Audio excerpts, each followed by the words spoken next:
The imperium has ruled the galaxy for 12,000 years and for 4 centuries has known peace. However, with the calculations of Hari Seldon's theories of psychohistory, he has predicted the fall of the empire and peace within 5 centuries. Only Hari and Gaal can slow and soften the fall by building a foundation. Welcome to The Road Goes Ever On and On. Today, Sterling and I will be talking about the hit Apple TV show Foundation, Episode 1. So, spoilers ahead. And if my calculations are correct, you will want to see more of our content, and you can do that by hitting the like and subscribe button and turning on that bell for notifications. And with that, let's talk about the first episode of Foundation. What did you think of it? Overall impression, love it. Scope definitely seems large. This seems like a show where you'll have to pay attention because I think there's a lot of pronouns. There's, a lot of people, places, things, events that you're going to have to keep track of in order to really have a good idea of what's going on. But that being said, the world building is phenomenal. Very phenomenal. I love it. That first scene where they go to Terminus, and before we even know anything about Terminus, we're just seeing, we see a vehicle drive by, we see some fauna that's in the background just, walking around. The way that they have it set up, it feels like a real place. Honestly, it feels like this could be out of Star Wars a little bit. Like, there was a lot of things that had a very similar vibe of Star Wars. Like, this maybe happened thousands of years after Star Wars. I know they're not connected, but I did see a lot of similarities of feeling real, feeling like this world is lived in, like it has a lot of things going on. Well, they're really interesting details. So like you said, we see some of the fauna, which lets us know that we're on, a foreign planet. But not just that, we see signs that this may not be the most hospitable planet, because it did, I did notice that the dwellings we see don't look like they're built into the land. They look like things that could either drive themselves there or be dropped off. They look like something that was put on the land, and it has a pretty thick metal to possibly insulate from heat or cold or, maybe high winds, who knows. But it, just in seeing those buildings, you think this isn't the most hospitable place.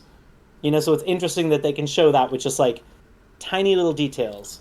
Well, and it also seems like it is a place that maybe isn't as wealthy. The people seem like they're wearing kind of raggedy clothes. They seem dirty. They seem like from a poorer class, maybe in Terminus, I would say, is kind of what I'm gathering from that.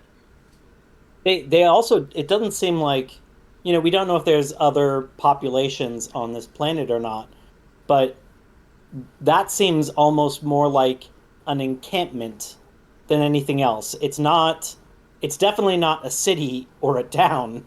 Right. It is a group of buildings all together, of a small group of people. We find out later in the episode that I think before this time, it was uninhabited. There was nobody there.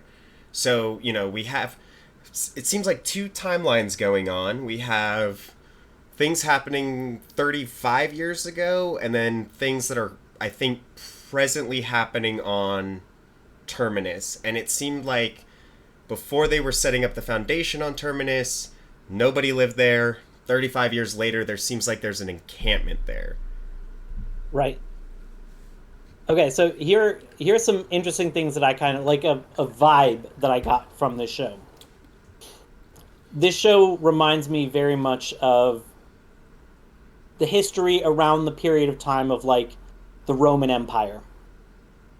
That so much of it reminds me of that. The fact that it's literally an empire. It has an emperor or three emperors. Some of the names sound Roman or Greek. A lot of the buildings have influence of, you see the columns that you see in Roman and Greek buildings. You see the same kind of statues that you expect to see in a lot of that. Most of the mathematics that we're seeing rather than seeing a bunch of equations, it looks a lot more like very complex geometry, which is something very common around that time period. And it does seem like this is happening around, if we're paralleling the two, happening around like the fall of the Roman Empire, and then the Middle Ages that come after that. But, you know, even seeing like these rim worlds, these like outer worlds that have been conquered by the Empire, but they're so far out that they still kind of have their own cultures, and aren't 100% integrated. They're just kind of taxed and given a small level of like protection, as like part of being part of this kingdom. So I just think all of those things are kind of interesting nods to, to kind of a place and a period of time. What's funny? I took it as a different vibe. I did see a lot of the parallels of the Roman Empire, but the message of what I feel like this is trying to show, it's like almost like a climate change message, right? And almost talking about the current American empire, and like it's set and it's like, oh, everything's fine, heads in the sand, and we have scientists saying climate change is real, it's happening, like the science is showing that it's there. And they're like, oh, we don't have to worry about it. Harry is making that argument of the scientists of like, yeah, we're screwed, but we can soften the blow if we, take some steps. Even they talk about Synax, where Gail's from, where she's a mathematician and they're very religious, and that religion has outlawed any knowledge, math, gone. Right. And they're having climate issues themselves. They're continuing a purge. Like they're right. Obviously they must have had the technology and knowledge at some point, because it was mentioned that they burned down the universities. Right. So it's wild that it did all used to be there. And they're having rising waters, and so they're not paying attention to the destruction of their planet, and so I think that's how I took the parallels. Like, and I think that it has probably similarities of both of, the Roman Empire and today's American Empire and climate change and the worry to get ahead of the fall. I wasn't saying that it's like 100% based off right, of it, right. But rather like there's so much of that influence in it. And I absolutely see kind of what you're talking about of, this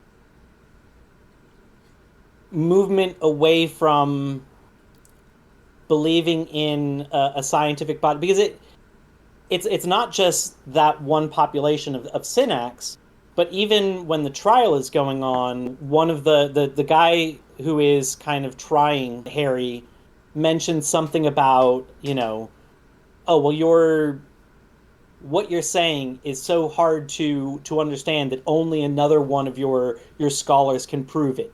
So like he's basically saying normal people can't even understand it. Like how are we supposed to just believe in what you're saying? So it seems like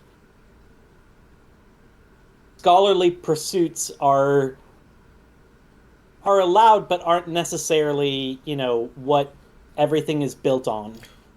Right. Well, so to me it seems like they are very scholarly, like as an empire, like they're fine with that.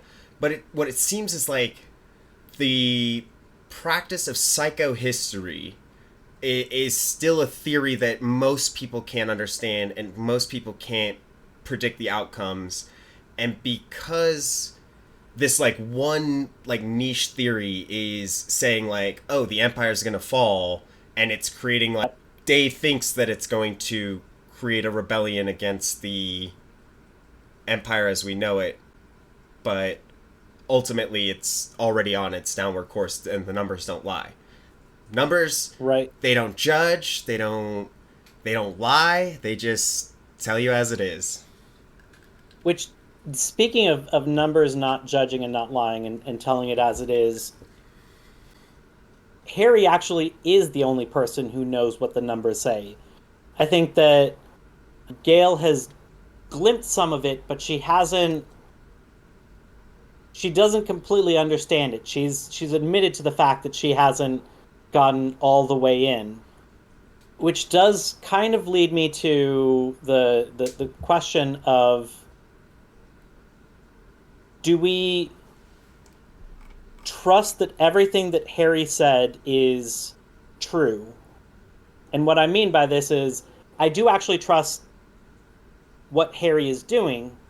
I do question if he has said some things to get some outcomes that he wants, because Well, nobody else actually can understand. right. And I mean, we do see that he basically lied to Gail and like hid things from her. He was like, "You're going to be arrested. We're probably going to be killed." But like he, I think deep down knew that his plan was to get them exiled to Terminus. So like he's already been shown to hide things from people. So I think that that's completely in the realm of his character, that we're going to find out more from him and what his Right. goals and motives are. In the title sequence, we see like geometric shapes around the head of Empire, and I think in that shot in particular, it kind of reminded me of Leonardo da Vinci's like sketch of like the proportions of a man, where he's inside of a square Right. and a circle, where it is both science because it is dissecting and coming up with like the mathematical proportions, but it's also art, because the point of this is to create great art for, his benefactors. Yeah, I didn't even think about that. This is I honestly I love this show. I think it's really cool. I'm excited to see where they're going with the girl, cuz she clearly has Gail specifically, that's her name. Right, yeah. Where they're going with her character, because she clearly has something with her. She wakes up Yes. in space in the Yep. jump. Only spacers can do Yep. that, or their mind or body will be somewhere else. She felt the bridge attack before the attack happened, and she solved the Atraxa conjuncture. The Abraxas. Yes. Which Abraxas conjuncture. and she did it by using, some mathematics that was Artistic. overlooked because it was very artistic. Yes. So to me, it's like, it's very, I don't know if some of the math that they do is more of like the higher math that you see nowadays, of like calculus and things along those lines, which are very heavily involved with like equations, versus in geometry, a lot of the proofs can be visual proofs. You Yeah. can actually prove a squared plus b squared equals c squared. That like you can prove the Pythagorean theorem with something visual. And to Right. me, I wonder if like she, because she isn't traditionally schooled, and so maybe she doesn't have, some of like the extensive mathematics like calculus, that she can still figure out like visual proofs and understand, like geometric math in a way that a lot of other people can't. I'm very interested in seeing why she's special. She's also the narrator, so like it's from her point of view, like not just like her as the character going through everything. She talks about, she wanted to know the galaxies, she wanted to know everywhere, she wanted to do all these things, and then she's learning of Salvor Hardin, Hobo Mallow, and the Mule. So like she's gonna have a huge part in this. But She is. I think, and she's an interesting choice for two reasons. One, she has like the special part, which makes her kind of an obvious choice. Like, she's gifted, which is why she should be in this position, but also because she has been sheltered for so long. Not sheltered like protected from stuff, but she was on the outskirts, in a group that didn't believe in technology. So I think a lot of things we'll see her learn, and in her learning it, that's how we'll learn about this. So it's like Yes. she's a good person to follow. She's a great vehicle for the story that it's trying to tell. Absolutely. Speaking of like how we find things out in this show, one thing that I did want to shout out as a really nice touch after we had seen Terminus, and then we go to 35 years before, and we kind of meet Gail and we see her story. I thought that Gerald was a brilliant storytelling technique. So they meet on the jump ship, and Gail doesn't know this world. She hasn't been off of her planet, it doesn't seem. We don't necessarily know this world. And so she's kind of a stand-in for us. We're learning through her, and he, in telling her about things, is basically speaking directly to us, the audience. You know, Right. because she's kind of the stand-in, and I thought that that was a brilliant way to get in a bunch of exposition, to get out a bunch of information. It was a really smart technique. It didn't seem like an exposition dump or like too much explanation. And when he comes back in at the end, it totally makes sense why he did this. Like, he's not just some random friendly person who just happened to decide to talk to the main character instead of anybody else on the ship. Like, if he's a friendly person, he what are the chances he ends up being like the chatty Yeah. Cathy with like the main character? Yeah. But it's brilliant that like once you see the reason why, you're like, oh yeah, that totally makes sense. So it was like both a brilliant way to kind of like move the story forward, give us a bunch of information, but then also is totally in character with what has happened, and we understand why we saw what we saw. So I did think that was kind of brilliant storytelling. I think I know his real name. Maybe it was a mistake in this episode. Maybe it wasn't. When he's talking to her and he's told her he's the spy now, he's like, you can call me Gerald still if you want. He never really gives her what his real name is. Later, when Gail is talking to Harry about I forget what that's called. The Oh, the device. Prime something. I don't. Prime. Oh yeah, I don't. Prime. Whatever. She says, "Xylus, let me have another try," or something. I can't remember exactly what her words were, but she says Xylus, and there was nobody in the show that we had seen refer to Xylus. We had not seen anything talking about Xylus, so I think Xylus is his real name. I don't know if it's important. I don't know if it'll come up later, but I do think they said his name. Speaking to the attention to detail, I don't know if you noticed that Day doesn't have a belly button. I did not notice that. There's a scene, the scene when the bridge is falling. They come running up to go watch the bridge fall, and Dusk has a robe on, and Day comes running up shirtless, and he has no belly button. That's wild. That's a clever detail. Yeah, because they're clones. They wouldn't need a belly button. Wow. Going back to the space jump, this is another thing that I think is so cool about this world building, where they show this thing called a spacer, right?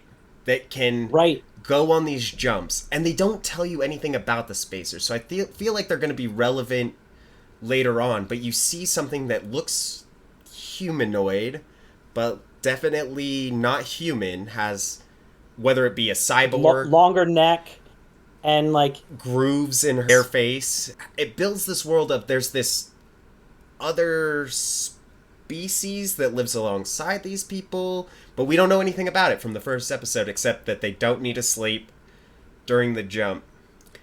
The one other thing about the jump, though, that I really, really liked was how they made it look. Because when it turns and it starts firing up and there's that little hole, it is what a black hole is depicted of looking like. Like, that is what we visually see as a black hole, and they made that as their drive jump, which I thought was a very nice touch. It would kind of make sense with, what I've seen as like one of the leading theories for how you could get from one point to another point faster than the speed of light. So you can't travel through space faster than the speed of nothing can travel through space faster than the speed of light, but there is nothing stopping the speed with which space is bent.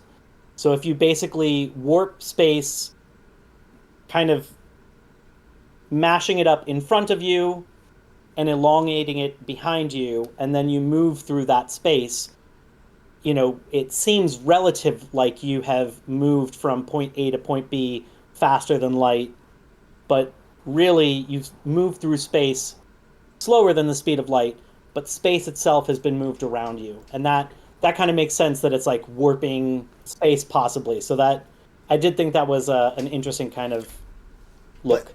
But still, about this traveling, because we found out that they have the warp drives that can get them instantly there, but when they're going to Terminus, they won't have a warp drive. It's 50,000 light years away, but it'll still take 867 days. So it still has to be moving pretty fast, and I wonder, maybe we'll get that explained, maybe not. Like, but what is the technology behind that? Maybe we'll see it, maybe we won't. But it is something I was thinking about there. It's interesting the differences between areas that have technology, like the space elevator that's on Terminus, versus areas that don't have a lot of technology, like these rim worlds where one of them, they're possibly still hunting with bows and arrows that don't even have metal. So it's sharpened wood. And it's interesting the difference in all of these kind of cultures. One point that I thought was really interesting about the two cultures on kind of the outskirts that are fighting with each other, I thought it was really interesting some of the things that they pointed out. So, the people from Anacreon were the ones that brought the bow, and it's from their oldest tree, which seems like there's a certain reverence to do something like that. And then on Thespis, where it seems like they have much more wealth because they have access to all of these precious metals, the Thespins gave the Thespin Book of Ablution, which is ablution is like a ceremonial act of washing, often with the intent of purification or dedication. So that's a really interesting thing to give, this kind of like book about a ceremony that is probably not done by the people on Trantor. And also interesting that it's adorned with this like ornate metal, and the intent behind it, the fact that 25% of the thing is this metal, so they're basically indicating that they would tithe from 10% all the way up to 25% if Empire sides with them. And I really liked one of the lines that I think Day said, which is, "Art is simply politics' sweeter tongue." And once again, it reminded me very much of like the Roman Empire.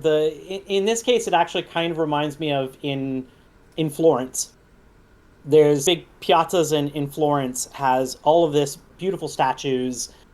David is there, but also there's a statue of Perseus holding Medusa's severed head. And while to some extent it's a statue that is just, telling part of one of like the Greek and Roman, stories of mythology, it's also a veiled threat to anybody that isn't following the law. It's a way of saying, like, these are the consequences for not... And this is prominently in the piazza. This isn't like away, tucked in some corner. It's a way of saying if you don't follow the rules, this severed head will be you. You know what's so funny about that quote? Because again, you and I were on these totally like same wavelengths but different eras. Because like same thing with me, where I'm thinking foundation is the art talking about the politicalness of climate change. So like art is just politics, like with a better tongue or whatever he says about it. Sweeter tongue, yeah. A sweeter tongue. To me, I'm like, oh, they're talking about. It's like a wink and a nod to themselves. Like, hey, this is my art that I'm showing you. That's going to talk about how I view climate change. And maybe I'm reaching a little bit, but like, I like that we were on those same pathways, just different years. Right. I want to talk about the clone, Yeah. the Empire itself. Yes. So we've got dawn, we've got dusk, and we've got day. Do we think they are pure evil? I don't think so. They to me they remind me of a lot of the emperors of the past, where their main thing is maintaining what they have. Like that's kind of the important thing. And some of them do it better than others. Some of them, are aware that like we need to, like the Colosseum in Rome was built to control the people. It gave them a distraction that very much excited them and made them not worry about what the empire was doing. And so it was kind of a way to control them by giving something to the people. There are other emperors like Nero who made the mistake of kind of doing the opposite and just building a bunch of opulent stuff for himself and ended up being very much killed for it. So to me it like I kind of saw that when they're talking about the skirmish that's going on to the two groups of like emissaries, and Day actually makes a comment about the fact that they weren't really involved, that the Empire was just taking their tithe and not really caring about this skirmish. Like we don't care about this asteroid, and has it actually gone far enough that it can be part of this other group can kind of do something with it. They were getting their money and they were happy with it. But now that blood has been shed and the peace is so important to the Empire, because we do keep hearing a phrase about respect and enjoy the peace. We hear that like 3 or 4 times. Yes. Right. So I don't think he necessarily cared about skirmishes, but once it gets to, disturbing the peace and it's like Imperial guards are dying over this, then it's like, okay, now it's a problem. We have a 35-year jump, right? So are we going to see dawn become day? So like the dawn that we see during this Hari, are we going to see him being day? I think this is a very interesting thing that they could do with this character, where they have Lee Pace playing Day in 35 years ago, where he's pretty much like an iron fist, like we keep it the same way. And then we see a 35-year later, Dawn has grown to Day now, and they have a new Dawn that's like in a baby form, and he's maybe Right. more of like going against what Hari said, right? Where Hari was saying that you are which I thought you would love, the little quotes where they said, you're the same grape from the same vine. Yeah. They even make a decanter Yeah. comparison with these guys. Like, these guys are just this wine. And I'm wondering if we can see Dawn, this Dawn, go against what Hari was saying about you're all the same. You're basically from the same vine. You want to bring in the new. You want to bring in the thing. Like, I wonder if this one can challenge that.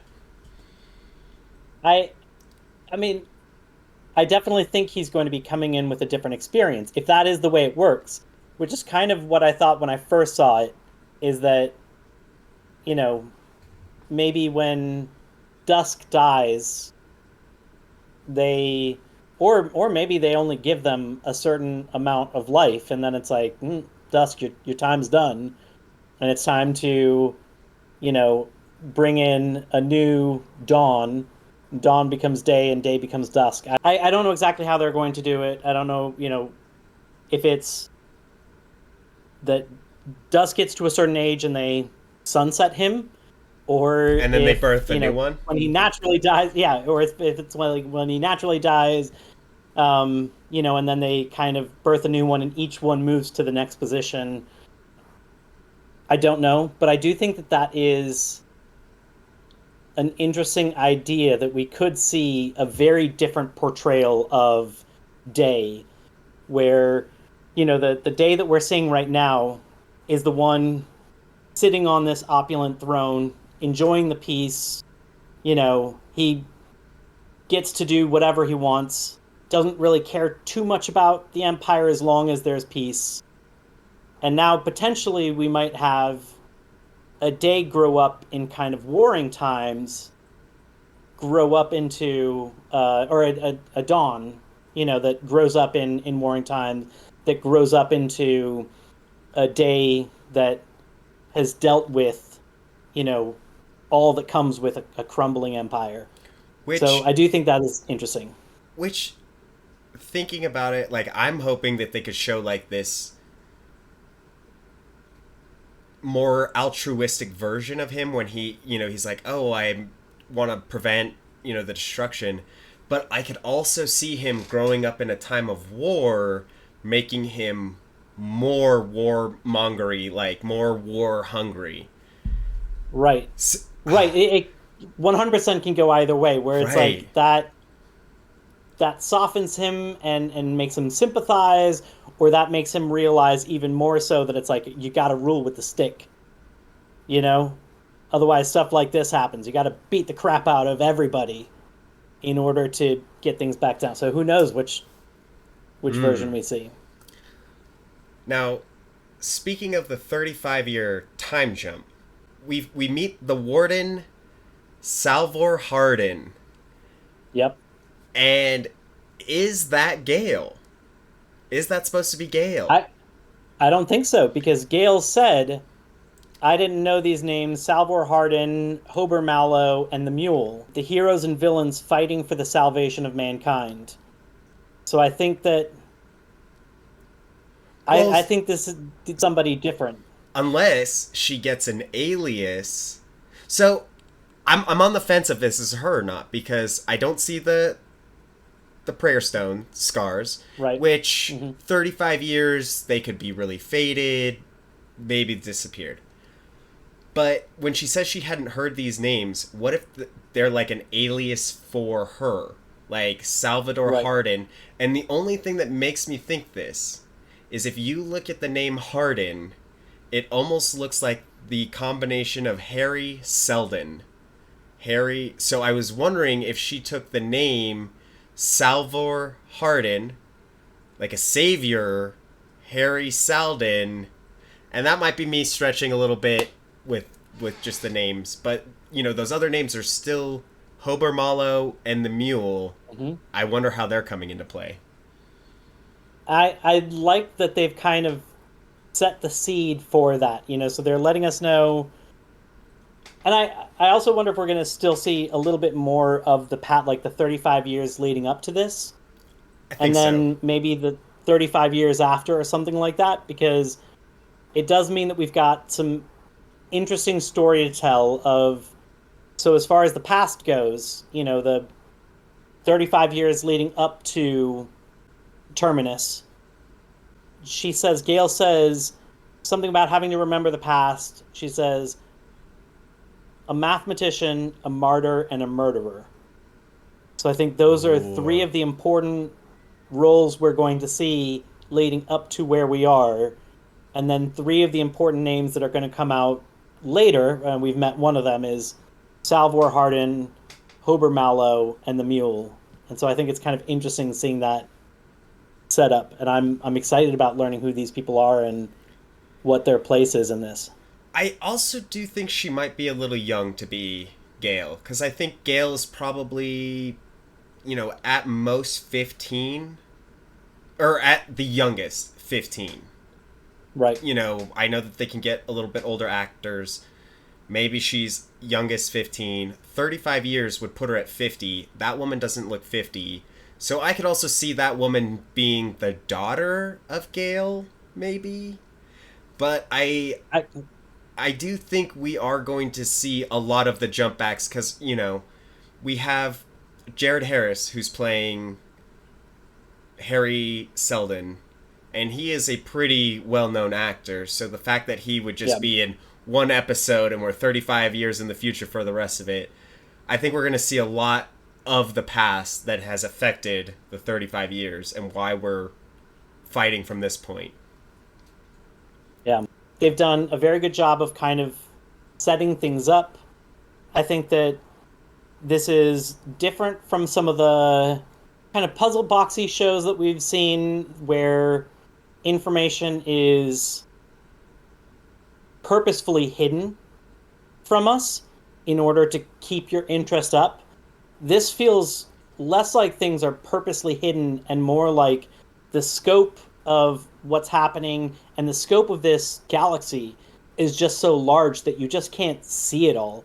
So it's not that it's hidden. It's all there. It's right there. Right. We're so zoomed in that we can only see a part of it, and it's only as we travel to other areas or zoom out our scope that we will kind of see the bigger picture and see how things fit together. So it's a very interesting and subtle difference because yes, there are definitely things we don't know about that are, seem mysterious, but it doesn't feel like it's being hidden or withheld. It just feels like we haven't gotten there yet. That's true. The vault, I do feel like, is a big mystery. What is the vault? What's its purpose? Why is it there? How does it do its thing? Why is she unaffected by it? I feel like the vault is the big mystery right now for me, where I'm excited to be like, what's gonna happen? Right. Yeah, I just really love the details of the show, down to the intro and the font. So I did think it was interesting that the intro, I think, did a good job of showing kind of the scale of this, that this is on a galactic scale, that it is an empire with these, like, towering statues. In fact, we even see one of the statues that looks larger than pyramids. So it really is, gargantuan. So it kind of shows like the opulence of this empire. And the material is kind of interesting and seems like it might just be kind of an artistic choice. But after having seen when they landed on the elevator on Trantor, it actually looks kind of like the hologrammy thing of Day. He seemed to be made of that same material. And the paint on the mural, the chroma, seemed like it was possibly made of that. But so that might actually not just be like an artsy choice, but like a real material that can move and create three-dimensional things. So I thought that was an interesting choice. And then I love the font. Like, the font it's got this interesting mix of sharp angles and weird intersections that immediately make it look futuristic and alien, kind of like the setting. Most of the characters are very narrow, which makes them look tall, like the statues of this empire. But then there are some characters that are very wide and have just like sweeping curves to them, which reminds me of like classical architecture, like the arches you see in Rome, or even like the empire itself, where it's like this enormous galaxy, with a tiny city-state at like the center of it controlling everything, and there's like the dot in the center of the O. So to me, it's a beautiful font they created, which all at once kind of looks to me like the show it's trying to represent. I thought the same thing with the font at like that it looks alien. At first I thought when it appeared that it was written in alien. Like, first glance I thought it was going to do one of those things where it's written in alien first, then it like decodes to English. And so like I saw it come up and I was like, oh, it's alien. And then it took me a minute. I'm like, oh, wait, no, that says terminus. That definitely says terminus right there. And same thing with syntax. I was like, right. And so it took me a moment. And I did think that was a very nice touch to make this world feel real. Like it feels really awesome. I love the scope of it. I love the production where it doesn't, like, for having so much, computer generated images, or like, I'm assuming they have a pretty big budget. It doesn't, like, the places that they're in feel real. Like, it doesn't feel like everything is CGI. Like, one of my problems with the newer Game of Thrones, they have real sets, but there's some areas like when they're in the dragon pit, where like the background just seems blurry, and it's to make it feel like it's real, but like you can tell it's fake. Where like here, when they're in the library, it's a real library. When you see Demerzel, where she's like out into the natural environment, and it feels like a natural environment. Like, I think they've done a really good job making this feel like a real place. Yeah. And I feel like they've done a really good job of making each culture feel like a real culture. Yes. Sometimes you see, especially in like fantasy, they're trying to make like different races and whatever, and so everything will be slightly different, in order to make it seem like it is like this one is different from this one, and you can tell because there are all of these differences, but it doesn't necessarily seem like it's based off of a people that built that from the ground up over time. When we saw Synax, I thought it was interesting that the buildings look like they are made of gathered wood, not manufactured, but like gathered wood with like reed on the roof, and that instantly tells the story of this people that don't trust technology and mathematics, and have torn it down and are living this very simple life, and down to like the religion that they've created, with these prayer stones. The priests are called seer priests. Right. They said something about like, we speak the words and then we are seen, and the words make a scene or something like that. By God or something like that. Yes. It really does feel like a real culture. Yeah, and especially like when she's on Trantor visiting the Seer Church, like, yeah, yep. She is in a place that it has water. They're walking on water, where Synax is covered with water. We see the Seer priests that see her off to the ship. They're standing in the water, and it's, they say that there's not a lot of Seer churches on Trantor, and that the fact that there is one, and it's the bottom of their floor is covered in water, it feels like a real religion inside of this show. Right. Yeah. And interesting that having removed the prayer beads, that she is no longer seen by her god. Right. Just like all the other people that aren't from the religion, that are never seen by God. It's a really interesting religion that they've created, so I like these touches that really make it feel like the scope of this is enormous, that it has all these different cultures, but then when you zoom in on a culture, each one of them also looks real. Right. Yeah. But I think with that, that's going to do it for this episode of The Road Goes Ever On and On. Thank you for joining us. Next week we will be watching Season 1, Episode 2 of Foundation. Thanks a lot for joining along. I'm Mark. This is Sterling. Thanks.